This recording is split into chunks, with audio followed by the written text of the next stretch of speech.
जय हिंद दोस्तों। मैं ऑडिशन में आपका स्वागत करता हूं दोस्तों। मनोहर रे क्लास 10th आपको प्रश्नावली 1 एक्सरसाइज समझाने वाला हूं दोस्तों। सारा डिटेल से आपको समझाऊंगा और सारे आपको प्ले लिस्ट में सारा syllabus high school 10th class Manohar Ray का आपको कंप्लीट मिलेगा दोस्तों। चलिए दोस्तों, मैं क्वेश्चन की तरफ बढ़ते हैं दोस्तों। जैसे कि लिखा है, पहला क्वेश्चन लिखा हुआ है, निम्नलिखित संख्याओं को अभाज्य गुणनखंड के रूप में व्यक्त कीजिए। तो दोस्तों ऐसे क्वेश्चन को सॉल्व कैसे करेंगे, देखिए पहले तो क्वेश्चन ये लिखा हुआ है दोस्तों, आपको दिख रहा होगा ये वाला। इसके बाद हम क्वेश्चन को सॉल्व करेंगे। देखिए समझ लीजिए सर, जैसे कि मैं क्वेश्चन अब आता हूँ मैं समझाने के लिए दोस्तों। जैसे कि हमारा क्वेश्चन लिखा हुआ है, अब मैंने क्या किया, उस क्वेश्चन को लिख दिया। जैसे हमारा पॉइंट लिखा हुआ है 140 लिखा है दोस्तों। अब मुझे क्या करना है, गुणनखंड निकालना है। तो हम क्या करेंगे दोस्तों, 2 से डिवाइड करेंगे, यानी काटेंगे दोस्तों। 2 से काटेंगे तो यह 7 बार जाएगा दोस्तों, चौथा, ठीक है। फिर 2 से दोस्तों काटोगे, 3 दूनी 6, बचा यहाँ 1 यानी 5, 35 हो गया, यानी इसका आधा हो गया, यानी 35 हो जाएगा। इसी प्रकार दोस्तों फिर दोस्तों हम इसमें 5 से काटेंगे, किससे, 5 से, तो कितना आएगा, 7 बार कटेगा। 5 7 35 होते हैं दोस्तों। फिर 7 से काटेंगे, 7 एकम 7। अब लिखने का तरीका दोस्तों क्या होता है, समझिए जरा। हम क्या करेंगे, जैसे कि यहाँ पर लिखा 2 गुणा 2 गुणा 5 गुणा 7 लिखा हुआ है दोस्तों।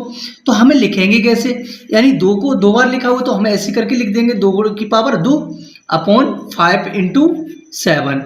ये हमारा फाइनल दोस्तों आंसर हो गया। इसी प्रकार हम दूसरे क्वेश्चन को ले लेते हैं। जैसे कि हमारे पास लिखा हुआ है दूसरा क्वेश्चन 156 जैसे लिखा हुआ है, इसको भी इसी प्रकार हम क्या करेंगे दोस्तों, गुणनखंड करेंगे। जैसे देखिए दोस्तों, 2 से हम इसको डिविजिबल करेंगे तो हम क्या करेंगे, यानी 14 बार जाएगा, 7 बार, बच्चा 1 बेटा कितना हो गया, 16 हो गया दोस्तों। 16 हो गया तो 8 बार जाएगा। फिर 2 से काटेंगे दोस्तों, 2 3 6, बच्चा बेटा यहाँ कितना, 1 बच्चा यहाँ हो गया 18, फिर 3 3 9, यानी 2 18 9 बार के चला गया। फिर हम दोस्तों क्या काटेंगे, 3 से काटेंगे, 3 एकम 3, 3 3 9, फिर 13 से काटेंगे। अभाज्य संख्या ये किसी से कटेगी नहीं, तो हम इसको 13 से काटेंगे। जब हम इसको 13 से काटेंगे, 13 एकम 13, 1 टाइम चला गया। तो अब क्या हुआ दोस्तों, इसके भी गुणनखंड हम लिख लेंगे, 2 गुणा 2 गुणा 2 गुणा 3 गुणा 13, ठीक है ना दोस्तों। अब इसके लिखने का तरीका क्या है वो समझ लीजिए। 2 को 2 बार लिखा तो हम क्या करेंगे, उसकी पावर में 2 लगा देंगे कि 2 बार लिखा हुआ है, इंटू 3 लिखा हुआ है और इंटू में 13। ये हमारा फाइनल दोस्तों आंसर हो गया, ठीक है। चलिए इसी प्रकार अगला क्वेश्चन को भी हम ले लेते हैं। जैसे हमारे पास लिखा हुआ है, जैसे हम क्वेश्चन पहले पढ़ते हैं 38 25। देखिए कैसे दोस्तों, जैसे हमारे पास लिखा है 38 25, तीसरा पॉइंट लिखा हुआ है, उसको भी मैंने उतार लिया दोस्तों। इसी प्रकार इसको भी हम क्या करेंगे, गुणनखंड करेंगे। जैसे मैंने इसको ऐसे बना लिया, 38 और 25 लिखेंगे दोस्तों, ठीक है। अब क्या करना है, इसको हमें पहले क्या करना है, 3 से लिखेंगे काट के।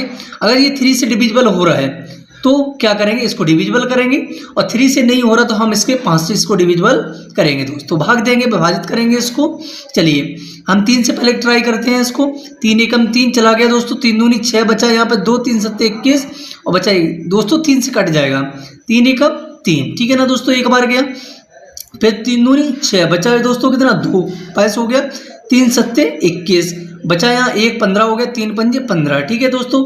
फिर हम क्या करेंगे, फिर 3 से इसको डिविजिबल करने की कोशिश करेंगे। 3 चौको 12 है, यानी 12 में चला जाएगा 3, 3 दूनी 6 और 3 5 15 दोस्तों। इसी प्रकार हम क्या करेंगे, आप 5 से हमारा डिविजिबल होगा। अब हम करेंगे 5 8 40, बचा 5 25, ठीक है। फिर दोस्तों 5 से हम इससे डिविजिबल करेंगे, 5 एकम 5, बच्चा यहाँ 3, 5 7 35, 17 से करेंगे दोस्तों। जैसे कि यहाँ 17 से किया मैंने, तो ये हमारा दोस्तों कट गया 1 टाइम्स। अब इसके हम गुणनखंडी दोस्तों जो हमारे जो निकले हुए हैं इनको हम लिख लेंगे। कैसे लिखेंगे दोस्तों, समझाते हैं आपको। 3 मल्टीप्लाई 5 इंटू 5 इंटू 17, ठीक है ना दोस्तों। अब लिखने का तरीका क्या है दोस्तों, वो भी समझ लीजिए आप। 3 को 3 2 बार लिखा तो हम क्या करेंगे, 3 की पावर 2 लिख लेंगे। ऐसे 5 को हम क्या करेंगे, 2 पावर लिख देंगे, और 17, ठीक है। यही आपका लिखने गुणनखंड आ गए, ठीक है दोस्तों। जैसे कि अगला पॉइंट दोस्तों दिख रहा होगा, जैसे चौथा पॉइंट। अब चौथा पॉइंट आपको समझाते हैं। जैसे लिखा है 5005, इसको भी हम सोल्व करते हैं। चलिए दोस्तों आइए देखिए, हम सबसे पहले क्या करेंगे, उसको हम लिख लेंगे।